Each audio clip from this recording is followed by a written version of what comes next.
You know, people often ask me, Cesar, what makes a dog powerful? Is it their size, their bite, or is it something more?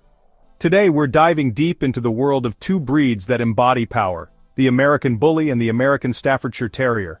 These dogs are impressive, I tell you. Muscular, confident, and with a presence that commands attention. But don't let their powerful exteriors fool you. There's more to these breeds than meets the eye. We'll be looking at their history, their temperament, and yes, even their physical abilities, to see what makes them tick. So buckle up, because we're about to break down these incredible breeds and see which one truly takes the crown as the ultimate canine powerhouse. Stick around, it's going to be interesting. To understand these dogs, you have to understand where they came from. Both the American Bully and the Amstaff share a common ancestor in the Bull and Terrier breeds of England. These dogs were bred for, well, let's just say entertainment isn't the right word, it was a different time. The point is, they were bred for strength and tenacity. Now, the Amstaff, recognized by the American Kennel Club in the 1930s, became known as a loyal companion and working dog. They were used on farms, they guarded homes, they were truly versatile. The American Bully, on the other hand, is a newer breed developed in the 1980s. They were specifically bred to emphasize the gentler qualities of their ancestors. They wanted a dog that was big, strong, but also a loving companion, and you can see those origins reflected in both breeds today.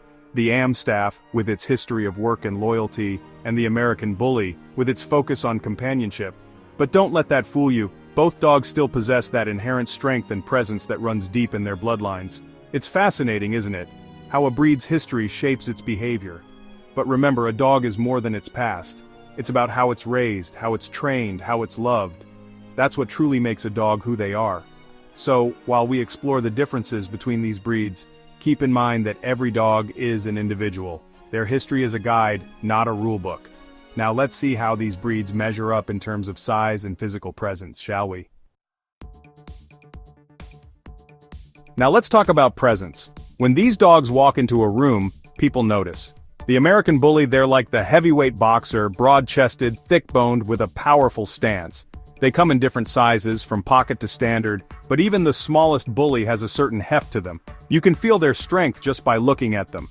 The Amstaff, they're more like the agile athlete. Leaner, more defined muscles built for speed and stamina. Don't let that fool you, they're incredibly strong for their size. But when we're talking sheer size, the Bully often has the edge.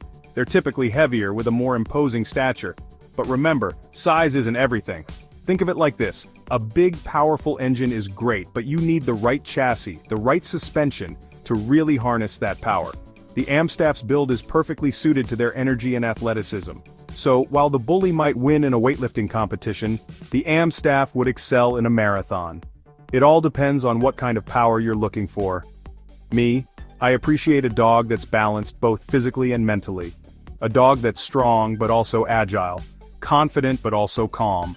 It's not about which breed is better, it's about understanding their strengths and appreciating them for the unique dogs they are.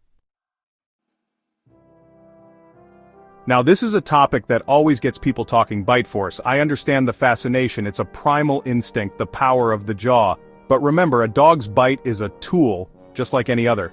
The American Bully, with their large head and strong jaw muscles, they definitely pack a punch.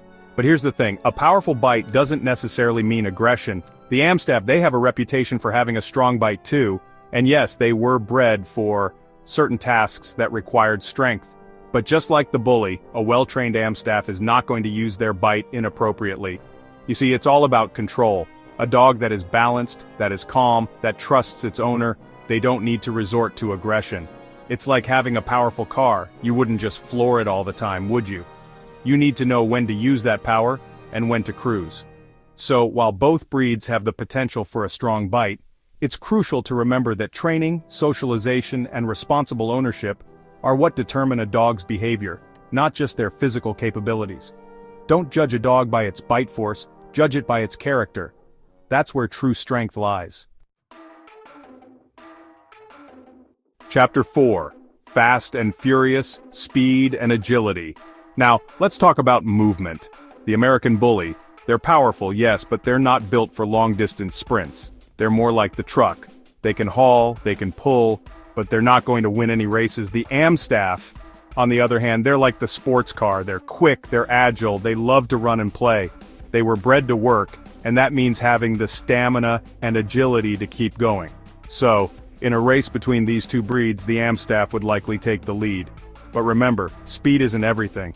A bully's strength lies in their power, their ability to pull weight, to withstand force. It's a different kind of athleticism, but it's athleticism nonetheless. Think of it like this. You wouldn't expect a weightlifter to be as nimble as a gymnast, would you? They're both athletes, but they excel in different areas. It's about appreciating the unique strengths of each breed, the bully's power, the Amstaff's agility. They're both impressive in their own right. Now let's talk about what's really important, temperament, because a dog can be strong, it can be fast, but if it doesn't have the right temperament, it's not going to be a good companion. The American Bully, they're known for being gentle giants. They love people, they're affectionate, they're great with kids. They're the kind of dog that just wants to cuddle up on the couch with you. The Amstaff, they're also very people-oriented. They're loyal, they're playful, they crave attention. But they can also be independent and strong-willed, which is where training comes in.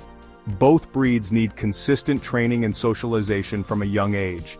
They need a firm leader, someone who can set boundaries and provide structure. Remember, a bored dog is a destructive dog. These breeds need mental stimulation. They need physical exercise. They need a job to do. When you fulfill their needs, you have a happy, well-adjusted dog. And that's what matters most. Now let's talk about loyalty and protection. Both the American Bully and the Amstaff are incredibly loyal dogs. They bond strongly with their families and they're naturally protective of their loved ones. The American Bully, with their imposing size and presence, they can be a deterrent just by standing there. They're not necessarily aggressive, but they're not afraid to stand their ground if they sense a threat. The Amstaff, with their history as a guard dog, they have a strong protective instinct. They're alert, they're aware of their surroundings, and they're quick to react if they perceive danger. But here's the thing, a dog's protective instinct should never be encouraged or provoked. We don't want to create fear or aggression. The best way to protect your dog and your family is to provide proper training and socialization. A well-trained dog is a confident dog, and a confident dog is less likely to react out of fear or aggression. Remember, protection comes from a place of love and loyalty, not from aggression or fear. So we've looked at their history, their build, their temperament, their loyalty. Now, I know what you're thinking, Cesar, in a hypothetical face-off. Who would win? And it's a natural question. People are always curious about strength and dominance. But here's the thing, a fight between two dogs is never a good thing. It's dangerous, it's unpredictable, and it can have serious consequences. We should never encourage or glorify dogfighting in any way. Instead of focusing on who would win a fight, let's focus on what makes these breeds special. The American Bully, with their gentle nature and love for people, they're incredible companions.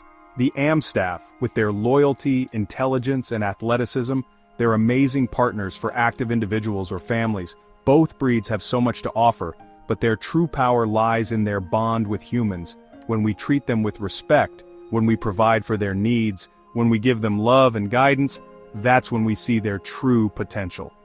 It's not about who's stronger or who would win a fight. It's about appreciating the unique qualities of each breed and celebrating the incredible bond between humans and dogs. So there you have it, the American Bully and the American Staffordshire Terrier, two powerful breeds with hearts of gold. Remember, a dog's power is a gift, and it's our responsibility as owners to harness that power with love, understanding, and guidance. Whether you're drawn to the Bully's gentle giant persona or the Amstaff's loyalty and athleticism, choose the breed that best fits your lifestyle and commit to providing them with the training, socialization, and love they deserve. And remember, the real winner in the battle of the breeds is responsible ownership. Because when we put in the time and effort to raise well-balanced, well-adjusted dogs, everyone wins.